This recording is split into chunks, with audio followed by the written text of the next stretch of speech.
Someone's asking about your opinion about everything that happened when they stopped putting lead in gasoline back in, what is that, the 70s, right? Yeah. Lead is oil. Lead graphite. It just left the oil on the gas.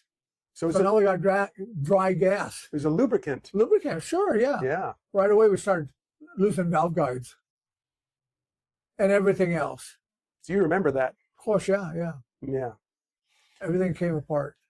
So did your strategy on building an engine change a lot at that point? Well, we just changed lubrications. So did your strategy on building an engine change a lot at that point? Well, we just changed lubrications.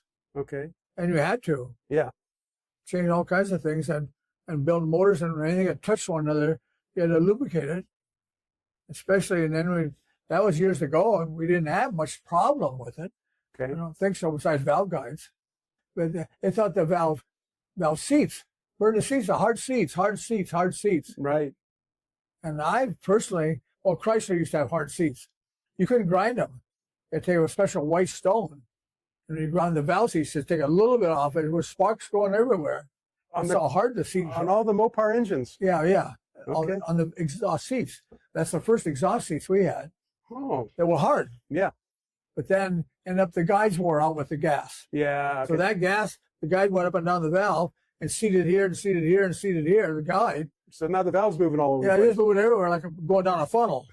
Right. Pretty soon it wore the head out. So you take it apart and the valve sunk down the cylinder, had a quarter of an inch. Oh my goodness. It still ran. That's how much it eat up. It was a guide problem.